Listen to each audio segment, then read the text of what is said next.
to another episode of Beyond the Black Rims. I'm Mars Girl. I'm Josh Knight the First. This is Season 8, Episode 5. Or Episode 172 if you're counting. So thank you guys so much for joining us. It's yet another episode brought to you thanks to the Patreon contributors over at patreon.com/MarsGirl. And thank you so much for allowing us to continue doing this and making this happen. So, what's going on, Josh?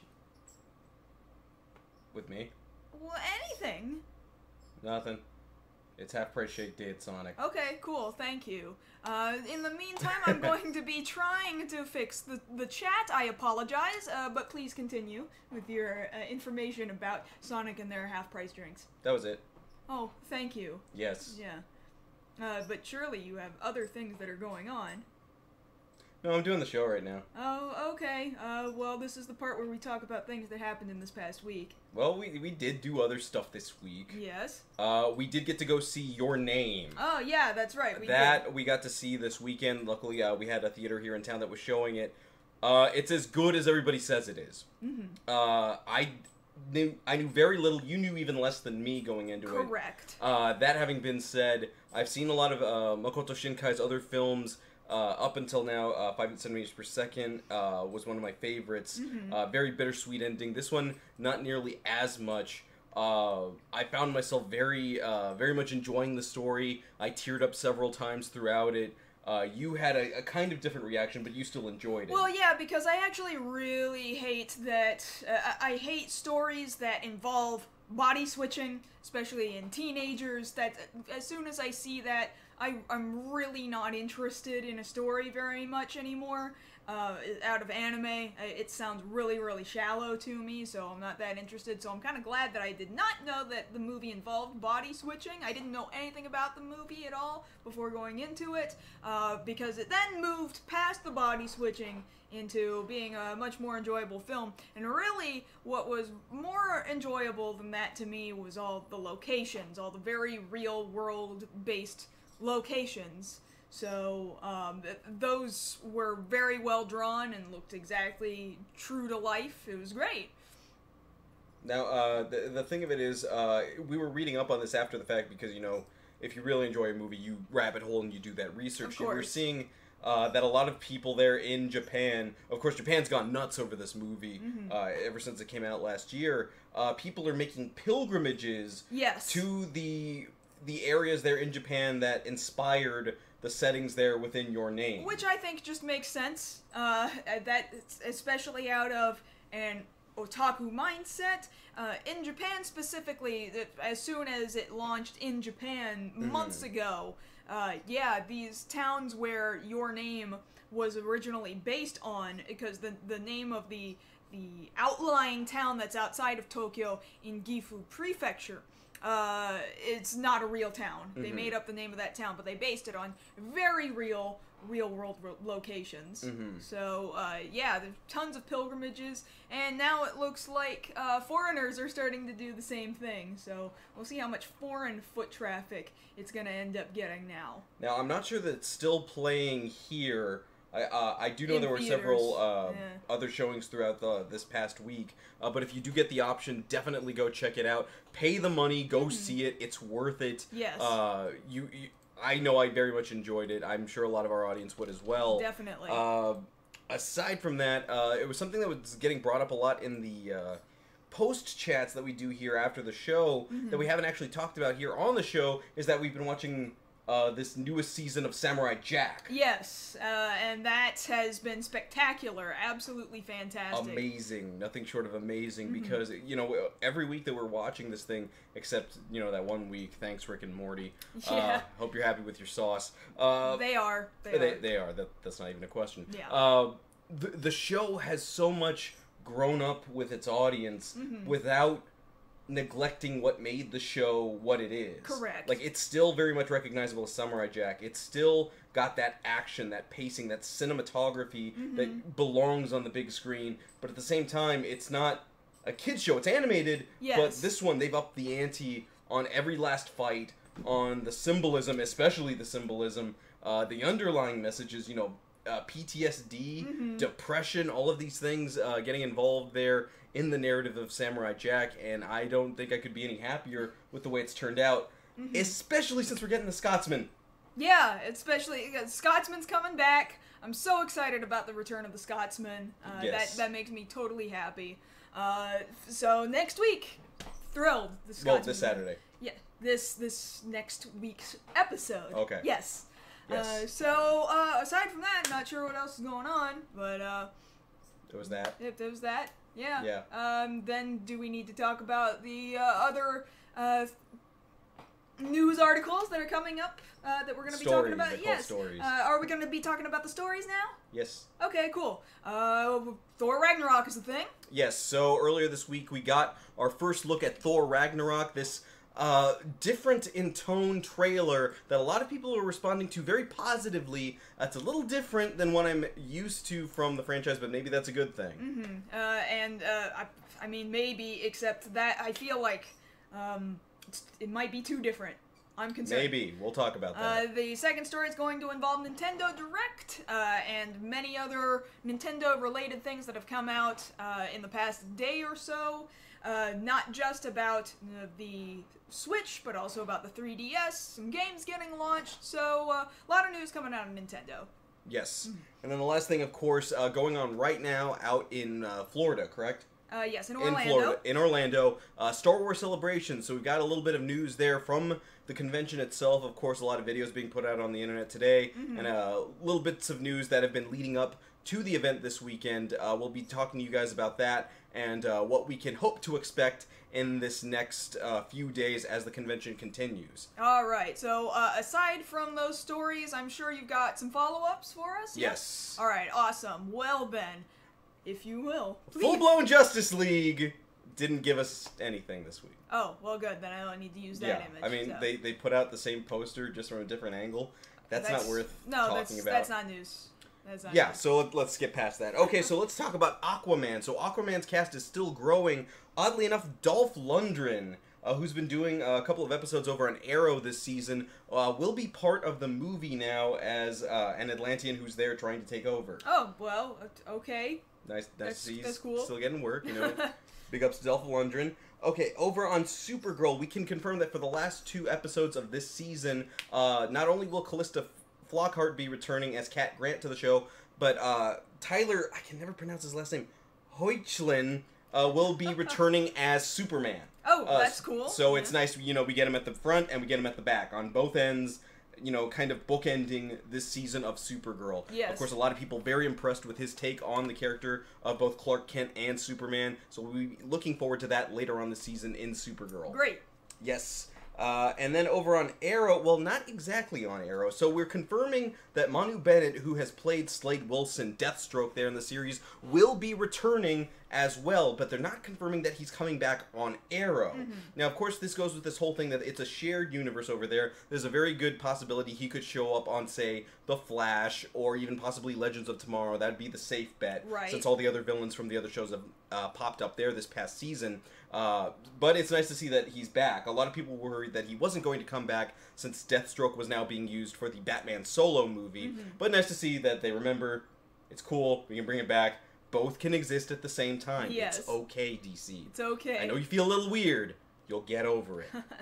Okay, so let's go ahead and move on to Marvel news. Not a lot of Marvel news. Okay. A lot of Marvel news. Okay. So first thing we've got here is this art by Joe Quesada from the upcoming Defenders series there on Netflix. They're drawn by him. You can see, of course, the likenesses of Daredevil, Luke Cage, Danny Rand, and Jessica Jones. Of course, we see Sigourney Weaver there in the background. Still no word on who she is exactly. Oh, we'll figure it out. We just had a name, but, like, nothing else to go off. Of course. But still, this is nice art. Of course, reminding everybody that this will be coming out in August.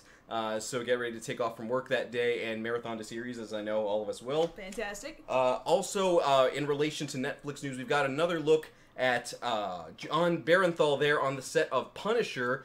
They have finished filming as of this past week, so they'll be going into post right now. Another look at him there in costume. We only got him there in the last episode, very much in keeping with Daredevil, but now we'll get to see him more in full costume there in the full season. Great.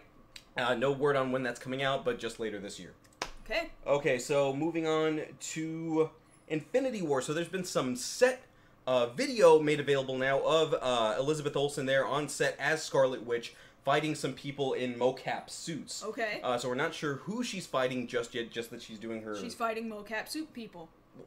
Yeah, but I mean, like, what they're going to be once they're done being mocap suit people. Yes. That's the thing we're not sure about. I understand. The safe bet would be some sort of minion of Thanos, but beyond that, I don't know what else we can pull from that, other than she's doing her rave stuff. Thank you. Yes. Okay, so moving on to some other news. In the animated Spider-Man movie, we do have a big casting update here. So, Shamik Moore, who was recently seen in the movie Dope, he will be playing the lead as Miles Morales there in the animated Spider-Man movie. Very cool that we're even looking at Miles Morales. I wish that he would be live action, but animated is good too. It's still animated, big budget. Yes. So this isn't a small thing. It's just a way of getting more people familiar with the character faster, instead of having to do competing Spider-Man at the same time. You've got one on the animated end, and then we've still got Tom Holland there in the Marvel Cinematic use proper. But nice to see that they're doing that. Okay, so let's go ahead and move on to the other big piece of news here of Josh Brolin playing Cable. That is confirmed for Deadpool 2. Of course, he'll be starring there opposite Ryan Reynolds, returning to the role, beating out several different people. Michael Shannon, one that comes to mind already. He's already got the jaw for it. People aren't exactly worried about him pulling double duty there, already being Thanos, and then, of course, coming over as a member of the X-Men. Right. It just goes to figure, most people are just understanding they're probably going to make those jokes left and right, that of all the other comic book roles he's done, including that that he was in that bad Jonah Hex movie, Men in Black 3. That all will come out because Deadpool, of course, is very self-aware. Right. At the same time, though, he's most certainly not the first actor to have played multiple comic book characters. No. Same thing going for Ryan Reynolds. Yes, that's all our Marvel news. Let's go ahead and go into our sci-fi news here. Just a little reminder here: there will be a Fathom event later this week, or this coming week, I should say, for the premiere of Doctor Who. This, of course, being Peter Capaldi's last season. Check your local listings to see where and when they're going to be showing those. Most likely, I think it's 2 showings, one on the day of, and the one about 2 days later. Also, over in X-Files news, so they're kind of stepping into some Doctor Who territory. David Duchovny, Gillian Anderson, and a lot of the other members of the cast will start doing audio dramas for the cold cases of the X-Files. Okay. So we've got that to look forward to. Of course, a lot of people are still very happy to receive more media of these characters. So they're recording right now. Perhaps it'll be better than that last season of X-Files was that they a lot of people would hope so. Launch. Yes. So yes, there's that. Great. Okay, interesting piece of news here, moving into our little bit of anime here. So of course, Ghost in the Shell has been out in theaters now for about 2 weeks, and most people have gotten their 2 cents in about what they think about it. One person who decided to weigh in on it, Hideo Kojima. Of all people. Of all people, talking about how he was actually really impressed seeing how much emphasis went into adapting parts of the original movie so clearly and vividly there on the screen. So he's actually one of the people praising the effort that they put into Ghost in the Shell. I would dare say a lot of Japanese people are going to praise this movie. I mean, like, Japanese native to Japan people. I think Americans probably hate it a lot more than Japanese people do, which I think is to be expected, and I think is fair. I think that Japan just loves that their properties go to Hollywood in the first place. I think that's part of what thrills them. So I'm not too shocked that Kojima would say that, but it's interesting to hear him weigh in.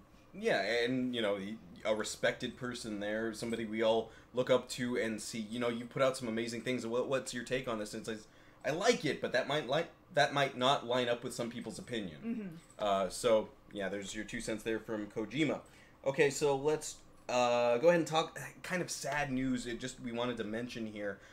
So there was going to be an Attack on Titan live-action stage show that was to take place in Japan later on this month.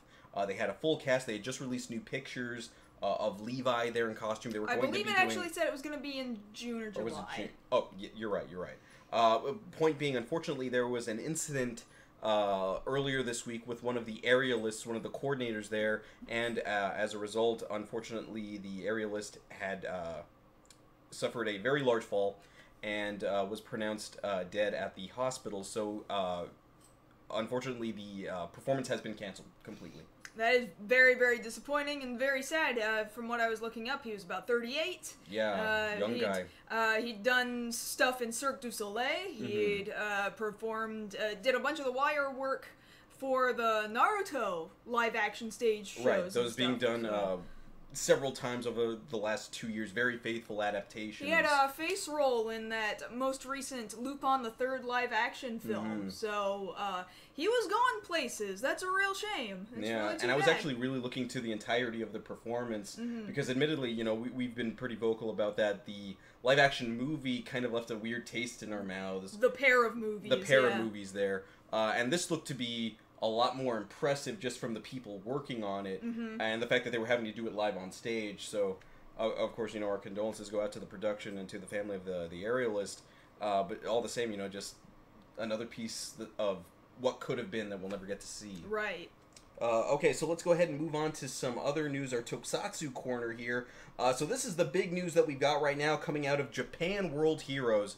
That's going to be taking place this August out in Pasadena, correct? Yes. Okay, so we can confirm now that actor Noboru Kaneko, who's most well known for playing Gal Red in Gal Ranger, will be attending the convention. He, of course, is added onto a list there of Ultraman suit actors and people from Godzilla. This, of course, taking place August 26th and 27th this year. With any luck, we might be getting out there. We're hoping. My emphasis is going out there. Yeah. Especially now that they're starting to announce some bigger talent. Nice to see a Super Sentai person out there. I'd like to see more Kamen Rider people. Yes. Hopefully we'll be getting that news here in the coming months. It'd be nice. Okay, so let's go ahead and talk about some Q Ranger here. So we've got a picture here of our new Ranger. Yes, we're adding another one to the roster here. It'll be the 13th one? 12th. 12th. He'll be the 12th Ranger. So his name is Ho-Oh Soldier, that translates roughly to Phoenix Soldier. I kind of like the inverted color scheme, you know, the where the blacks and reds are. He's gonna be a bad dude, but then later I bet he's gonna be a good dude. I don't care. I like the way he looks. See, that's just the way these things go. Like, they look all hard and stuff, and like, oh no, I'm gonna start as the enemy, but they never end as the enemy. Not usually, no. That's the way Sentai and then goes. below him, we'll see an upgrade for Shishi Red, Orion Shishi Red. You can't see it here in this picture, but other scans have shown he gets a cape. See, dudes with capes and with dusters, they're in fashion this year. Yes, they are. Yeah. Especially with the debut of Ryu Commander there in the show. I love that duster. Yeah. I can't help myself. Like, I like a lot of the purple Rangers, the violet Rangers there, but I really like the way that looks on there. I like the way the cape looks on there. I do see the likening back to Timefire. That's probably what they were going for with this design. But nice to see that.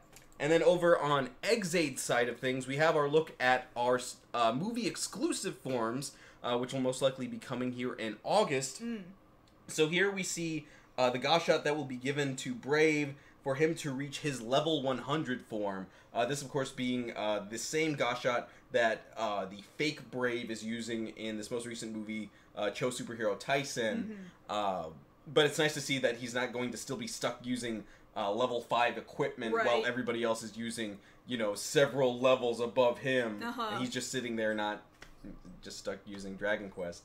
Dragonite Hunter. Dragon Quest sounds about accurate. No, it's about accurate for what he is. Right. And then you can't really see there in the bottom, we see the bad guy for the movie, from what we're told, he's going to be ninja themed.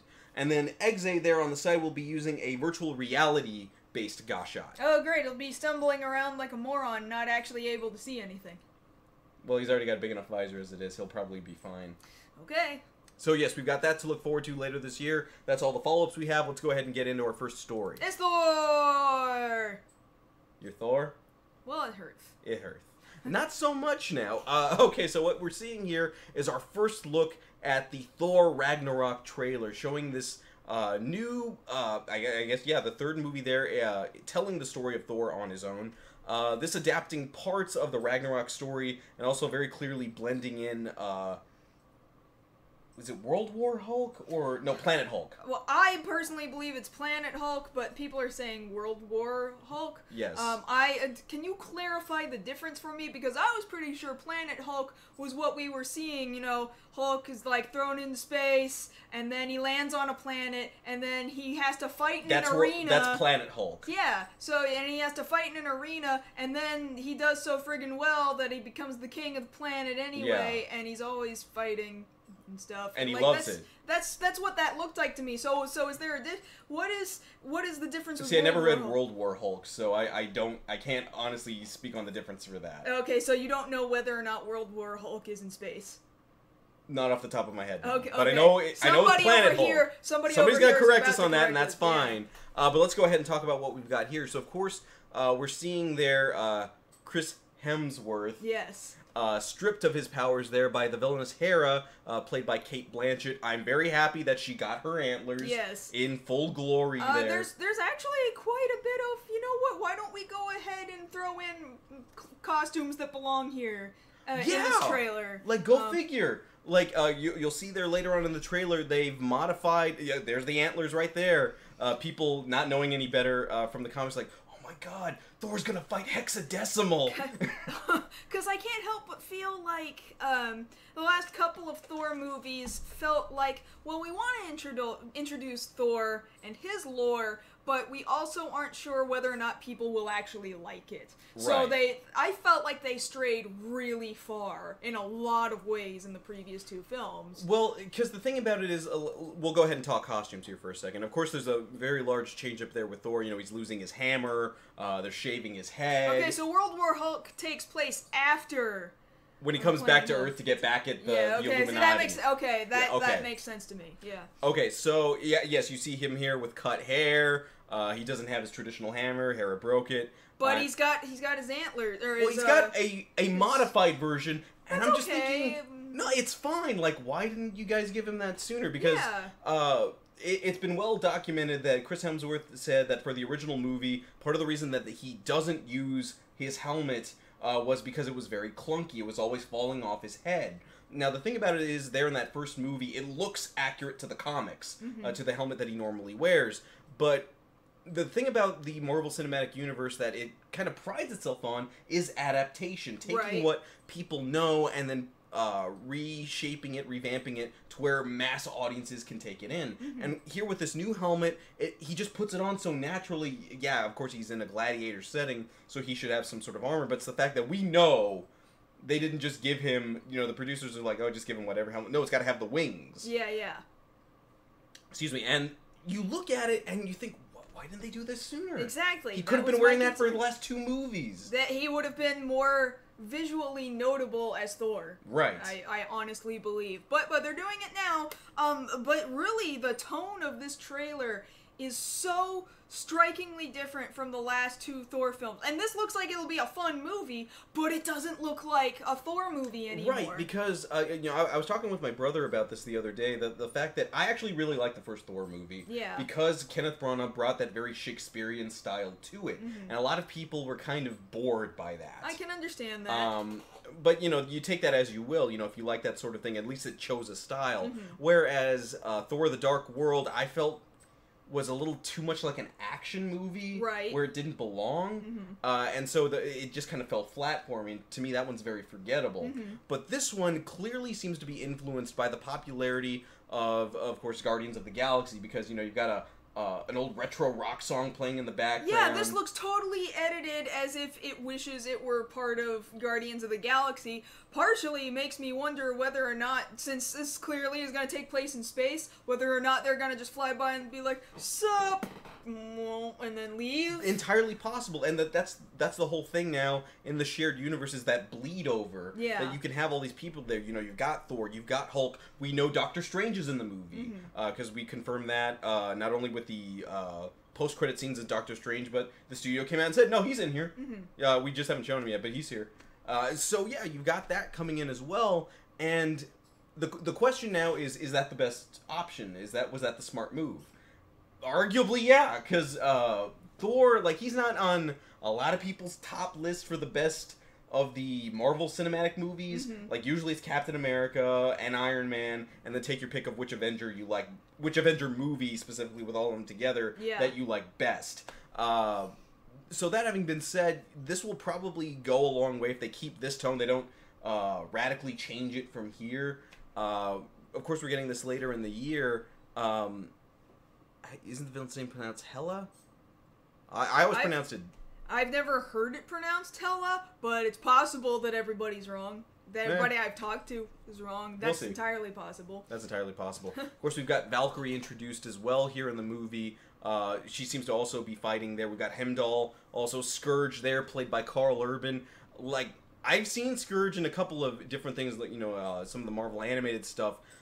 You put Karl Urban in anything, he's gonna give it everything. Yeah. Even if it's not that great. You remember when he was in Priest? Why you gotta bring that up? Playing the character of Black Hat, because that's totally a name.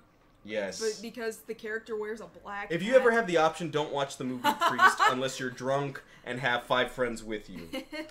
Because it is not a good movie. He tried so hard, but you can't do anything with that material. No, you can only... He tried so hard! You could tell he was trying!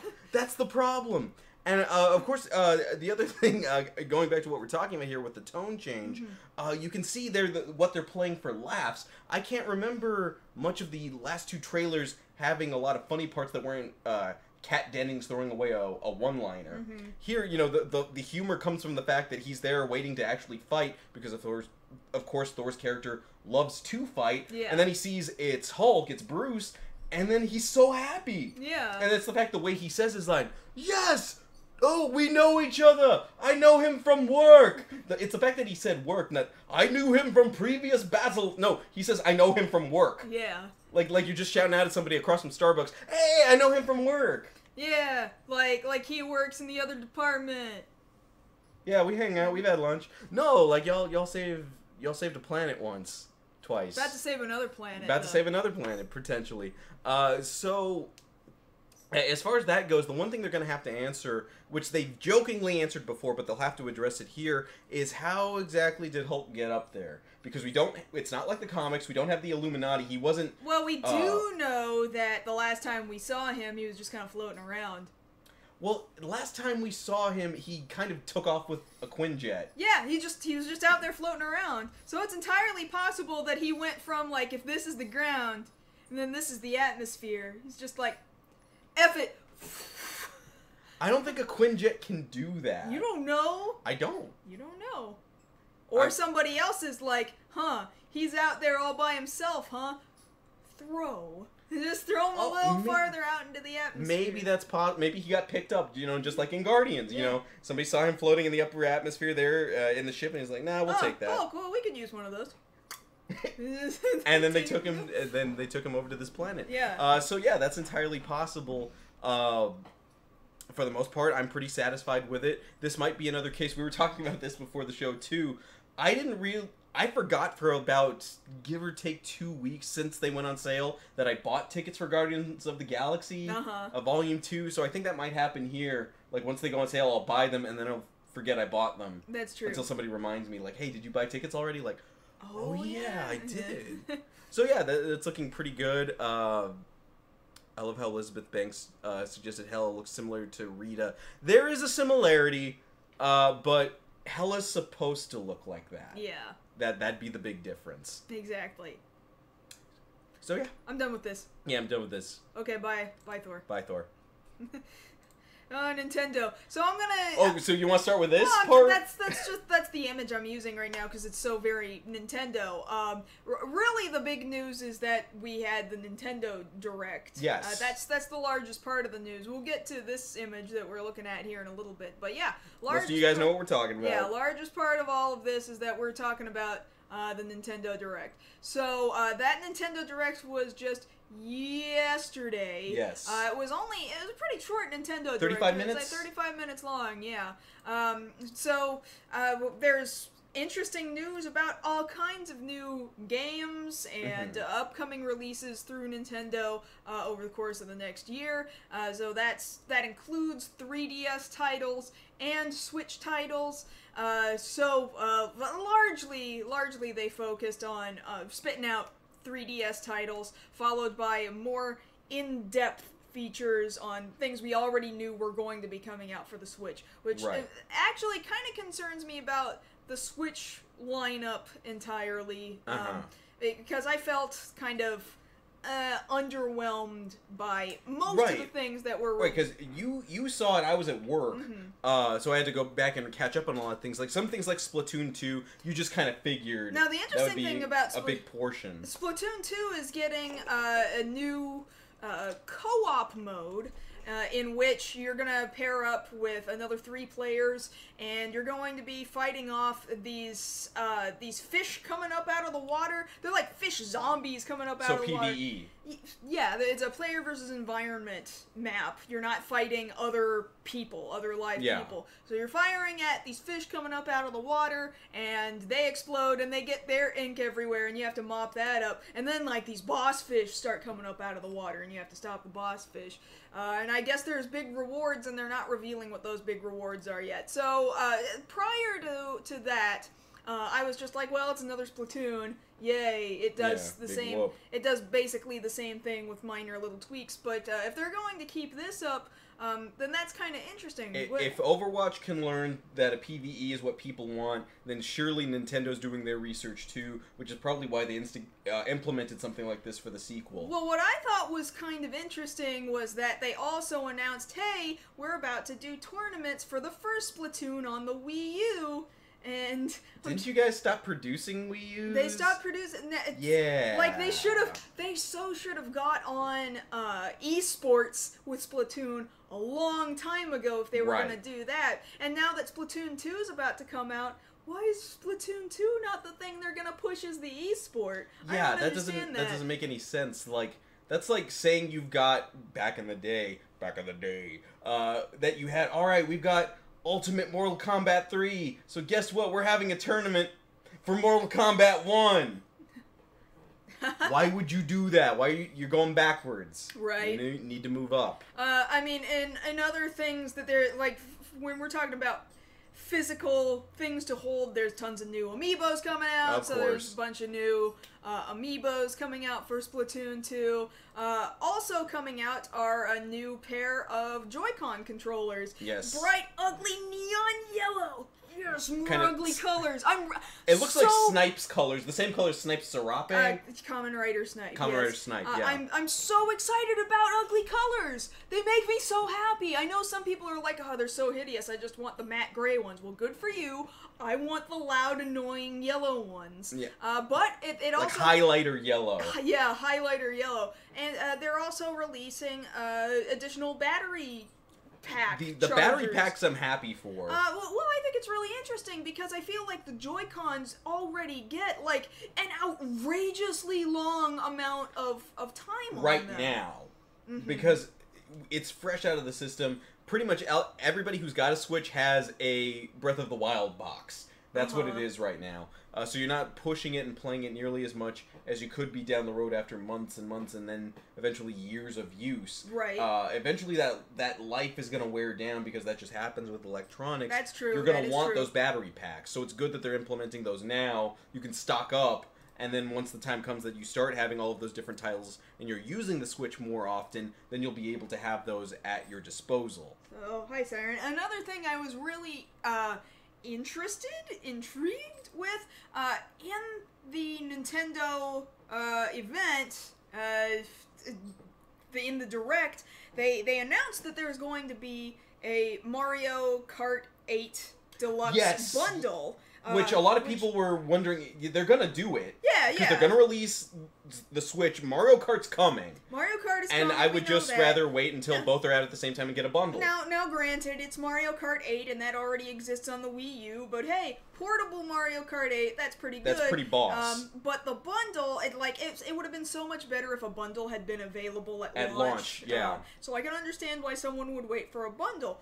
Right now, though, surely this is going to change. They wouldn't have included it in the Direct video if it wasn't going to be the case. But right now, the bundle is only being planned to be launched in Russia. Why? Why is that? Why would you do that? Why would you say that? That doesn't make any sense. Any sense at all whatsoever. You would think they'd have a problem with Rainbow Road. Okay, come on now. Politics. We can't. Okay. No, stop. No. Well, point being, yeah, I absolutely would have said if we knew that there was going to be that option for a bundle, we would have gone for that. Mm-hmm. That way, because, everybody loves playing Mario Kart and yelling at other people and then ruining friendships. That's just what you do with Mario Kart or most other party games that Nintendo releases. But why would you only limit it to one country that's not even one of your biggest sellers? Why would you do that? I don't even know. There was a big, substantial piece on ARMS. Honestly, it didn't feel like I learned a whole heck of a lot more about ARMS. Yeah, they just wanted to go into this really long, extensive... Why are they pushing ARMS so much? You push with your arms, Josh. Yeah, but you know what I mean. Like, it doesn't look like it's going to be the next amazing thing. Battle Chasers Night War is a new property that Nintendo is launching. I don't fully understand it, and it also does not have a firm release date quite yet, but it's a thing that's coming. It's also coming to the Switch. Disgaea 5 Complete will be coming to the Switch.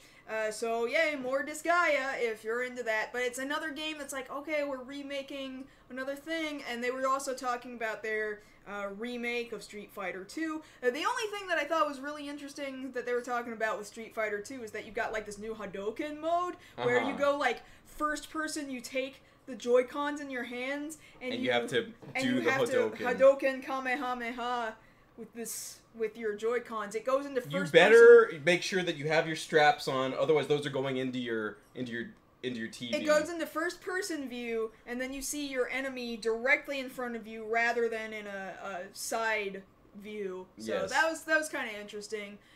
Here's a new Fate game, Josh. Fate Extella. I know a lot of people who are very happy about that. Fate Extella, the Umbral Star. That's coming pretty soon, actually. July 25th.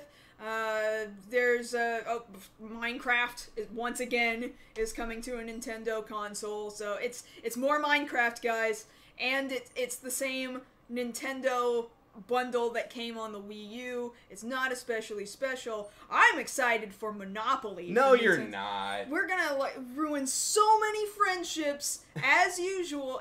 It could only come to Nintendo. That's the way it works. It could only come to Nintendo because it has to ruin friendships. That makes perfect sense. Next thing, you're going to see Uno for the Switch. Well, Uno, I'm pretty sure Microsoft has a firm grasp on Uno right now. Well. Because they released that on Xbox and 360 and One. I'm just saying, if you're playing games that ruin friendships. Namco Museum is a thing, so it has a whole bunch of really old Namco games in it, including stuff that Kamen Rider Xaid frequently references. Yes, now with the extra videos there for Genmu. Now, the thing is, one of the things I was really impressed with was this Lady Layton game that they've got coming out. Yeah. From Professor Layton's series. Something to give some fresh air into the franchise. Because don't get me wrong, we've talked about this. I love puzzles. But if it's the same stuff over and over again, I'll get bored. Mm-hmm. Give me something a little different. Here's my something a little different. Yes. Totally makes sense. And of course we get more Kirby. Always more Kirby. This is like 25th anniversary of Kirby, so there's like tons of Kirby stuff coming out, in fact. Stuff for 3DS. In fact, I think most of it is for 3DS, if I'm not mistaken. So there's, I believe, free to download. I'm trying to remember the name of, I think it's Team Kirby Clash Deluxe. Yes. You get to play as 4 Kirbys, and you play different classes, basically. One dude's got a hammer, one dude's got a sword, one dude's a mage, and one dude plays some other kind of tank or defense or something like that. I guess it's free to start. I guess they have microtransactions in there somewhere. They didn't really elaborate upon that, but that seemed really interesting. 4-player Kirby. Yes. Could be fun. Don't have much information about Project Mekuru, which is something they announced, but it'll be available in the eShop this summer. Puyo Puyo Tetris is finally being localized. Rayman Legends Definitive Edition, so there's another re-release of a thing.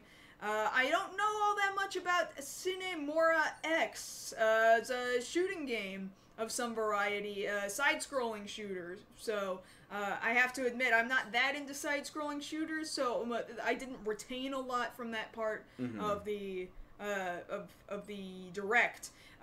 More Sonic is coming. Yeah, Sonic Mania and Sonic Forces both coming, and people are getting their hopes up as usual about Sonic games, and hopefully you won't get your hearts broken. I'm crossing my fingers for you Sonic fans. Well, Sonic Mania looks good. Sonic Mania is the one that looks good. The other one, Sonic Forces, is the one that we're like, oh, I hope you do okay. We're hoping. Really hope. And then, there were a lot of other things announced there for this, but going back to the photo that we have up here, so this was the other big thing that we just heard about today.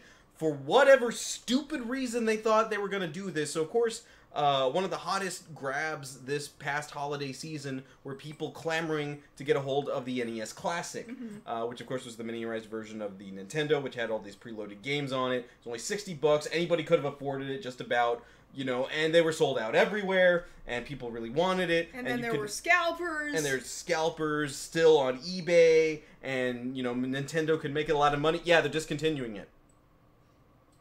What the hell? They're allergic to money. Are they? I mean, they must be. How? Sometimes they always. Nintendo is. This is classic Nintendo move. They've create this demand, supply and demand, by not making enough product, and then they just don't make the product anymore to say, oh, look how popular it is. We just don't have any anymore.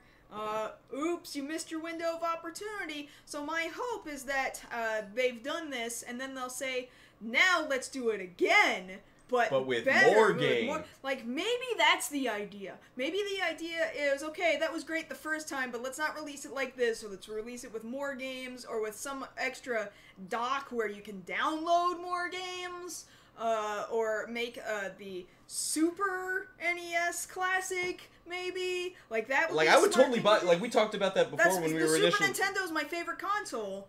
Like, we talked about that when we were first talking about the NES Classic being announced. If they made a Super NES Classic, we'd be on top of that pre-order right now. Exactly. Because, there's so many incredible games for that system. A lot of my favorites are on there as well. But really, it's just like, yeah, are you guys allergic to money? Do you not want to meet the demand that's out there? I know several people are like, man, like, I had money set aside for it, but it just wasn't there. And then it poofed. It's just gone. In other cool news, though, and now this is not directly out of Nintendo, there's a new Switch charging case that is being funded right now on Indiegogo, and it looks like it was very successful. One of the design flaws of the Switch is that in order to charge it, the charging is at the bottom, but it's got a kickstand where it expects you to prop it up on a table, and how the hell are you going to charge it when it's sitting there on its butt on your table, right, where the charger is? So that's exactly what this Switch charging case by In Demand Design is trying to fix. So it's a case that has an additional it has a much sturdier looking kickstand, and you've got ports on the side that act as additional chargers. And so it's just kind of connecting to the bottom and then funneling it to the side. Exactly. To make it easier. Okay, yeah, that makes a lot of sense. Yeah, you're looking at the pictures, or we are anyway, of the way this thing is built and put together, and the whole thing makes so much friggin' sense. Yeah. I don't know why Nintendo themselves didn't think of it, It just seems like, whoa, well, that's kind of a design flaw. That's okay. Ship it out to people anyway. Just like this. But no, we talked about that, though, too, that with the design aspects, we'll say, not necessarily flaws, with the design aspects of the Switch, that people were going to figure it out on their own. And that's exactly what's happening here. We see people on Amazon, they made little different things for the Switch to make it easier to carry around, to protect it, and now to charge it.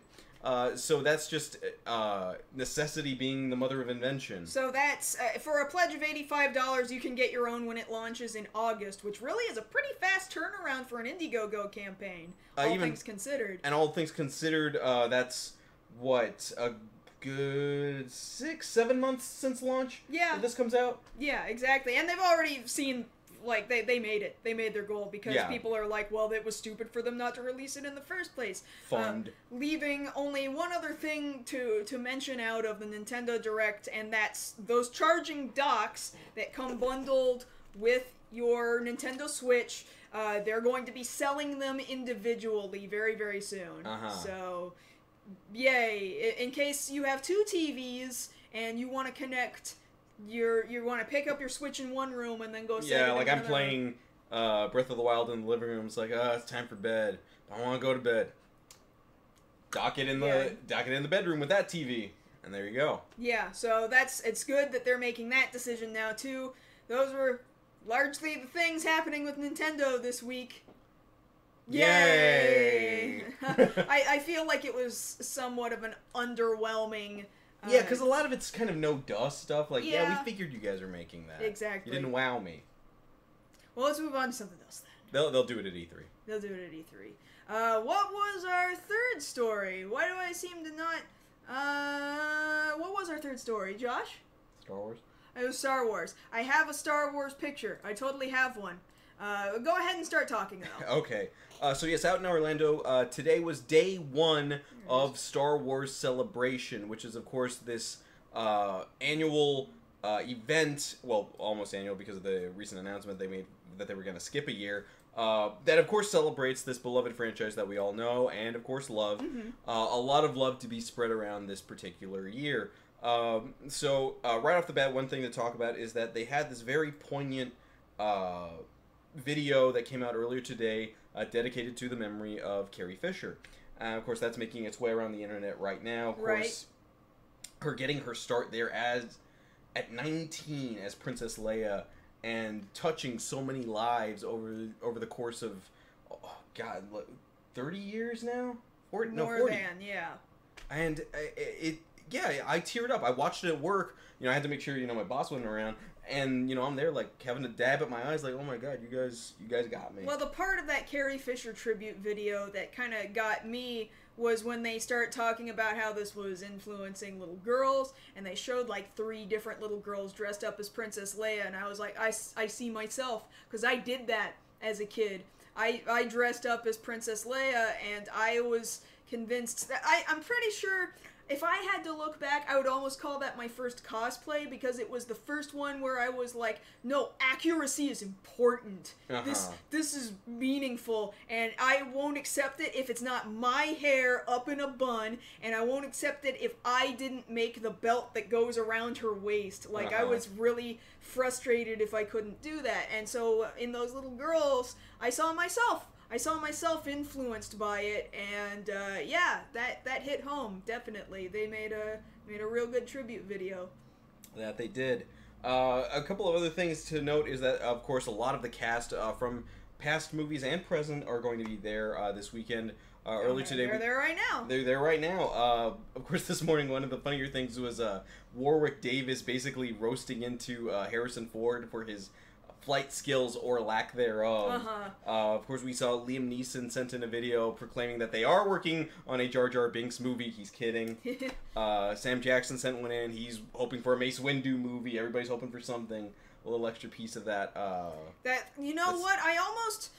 I don't feel like every character needs their own spin-off movie, but I would almost say go ahead and give Mace Windu one, because otherwise I feel like people think he's so cool just because he was Samuel L. Jackson, but I'm just sitting here like, but he didn't do anything, really. He really didn't. The coolest thing he ever did was in the Genndy Tartakovsky little short animated for Clone series Wars. for Clone Wars. That was as cool as he ever was, and otherwise, pretty much all the prequel Jedi were really stupid. Including Mace Windu, so... Speaking of which, Hayden Christensen was there, or is there right now. I think they might have just gotten done with his panel not too long ago. Lines out the door. A lot of love for him this weekend there. There's a picture of him out there floating around with Mark Hamill. Nice father and son pic. Like we didn't already have some of those from previous... as time passes, I think people learn a new love for the things that they used to hate. Perhaps. I think people can only love him as much as they do right now. I don't think it could have existed 10 or more years ago. It took some time for the healing to begin. Exactly. We had to get you into that suit. And then that kind of made up for not being able to fix your face. Yeah, but once he was in that suit, it wasn't Hayden Christensen anymore at all. Yeah, it was James Earl Jones' voice. The other thing, of course, is that there have been a couple of announcements leading up to this weekend. One being the charity team-up between Star Wars and Force for Change. That being a video earlier in the week with Daisy Ridley and Mark Hamill talking about this charity event that you can enter to potentially win a role in the Han Solo movie, in the next Star Wars movie, the big one, Episode 9. You can spend some time at Skywalker Ranch, Skywalker Inn, which sounds cool, of course. I'm not sure that I would go for it necessarily, but it goes to a good cause. Yeah, those Omaze things, I feel like I'm never going to win any of those. But you're absolutely right. They go to a good cause, and I think some of the biggest Star Wars fans will probably give a good deal of money. Just not even thinking twice about it. Some not even thinking about whether or not it's charity. They'll just throw money at the chance to go to Skywalker Ranch. Yeah, of course. Now, of course, the big thing that we're all on pins and needles for is that this is Celebration. We want some information for The Last Jedi. Of course.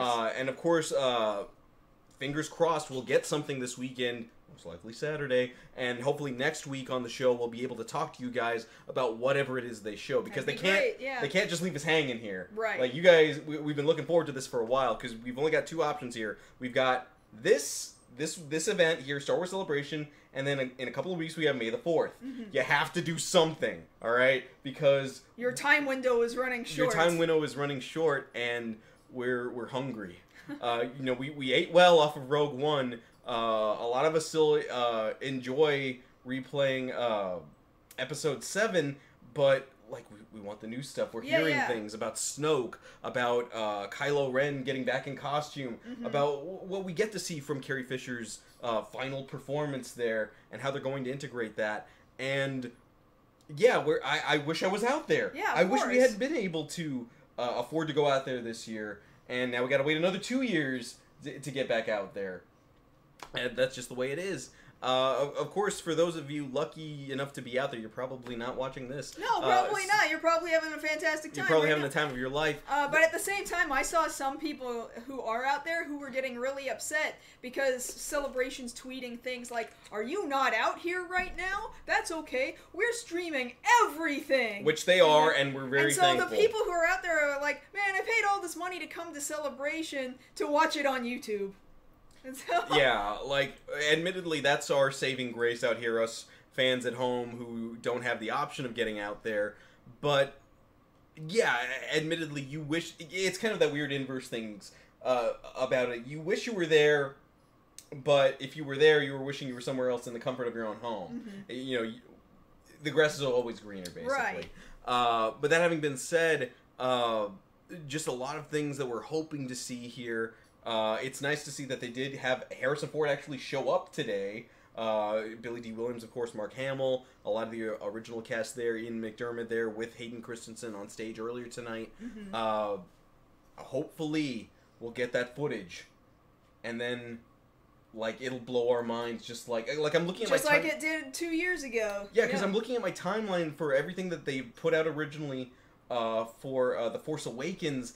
And, my face was melting. Yeah. Just at Finn popping up there in the desert and seeing the sand surrounding the Star Destroyer. And there's all these rumors about an even bigger Star Destroyer in this one. And we're like, oh my god, just give it to me already. Exactly. Why are you making me wait? Oh, well, I'm pretty, like you said, though, I'm pretty convinced something is coming by Saturday. Saturday's always the biggest day of any convention. Right. Star Wars Celebration included. That's no exception. So I'm not gonna tear my hair out about it too hard. Just wait 2 more days. I'm certain something is coming.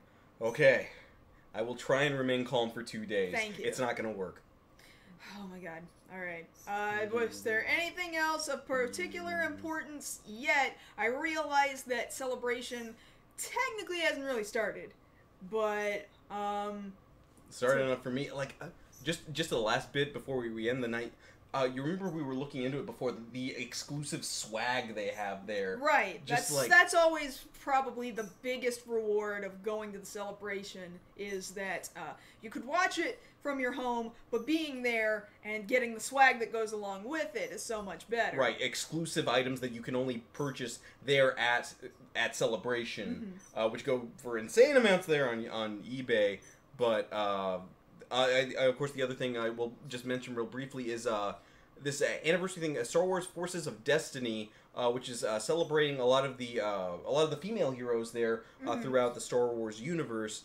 So they're going to be doing these little vignettes of characters for Sabine, Jyn Erso, Princess Leia. It's this really interesting 2D art style. I kind of like it. I don't know how I feel about it yet. I like it. This little bit that they've shown here with Rey from Force Awakens, I'm pretty okay with it. All right, I need some more time with it personally. We'll be getting more as the year continues. All right, and they're going to be rolling out some role-play toys from this specific line from Star Wars Forces of Destiny. So, toy line for girls, maybe? Yes. Star Wars toy line for girls? That would be cool. No problem there. Cool. I guess that's about it for the time being then, huh? Okay, then let's click away from... Is it you? It's you. It's you. It's you. How are you, gentlemen? Thank you. To those of you who came and joined us, even as we were getting started late, and even as I was having issues with the chat popping up over here, thank you so much just for being here. I really appreciate it. So please hang on where you are right now. We're going to stick around for an additional half an hour and do Q&A time as usual. If you're watching this not live, elsewhere on YouTube right now, thank you for watching, but I wish that you could get down here and visit with us. This is every Thursday night at 9 p.m. Central. This is on both YouTube and Twitch, so that's youtube.com/MarsGirl/live, and on Twitch, it's twitch.tv/MarsGirl.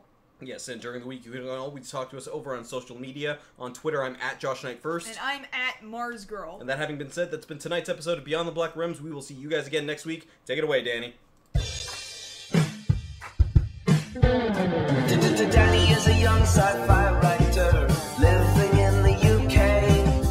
Everything was going great until one day he was captured by a beautiful woman, terrifyingly hot. Her name is Morphine, and she'll make you scream. Get ready for your adrenaline shot, 'cause she locked him up in the basement. She tortures him day and night, whips and chains and moans and pain. She forces him to write amazing sci-fi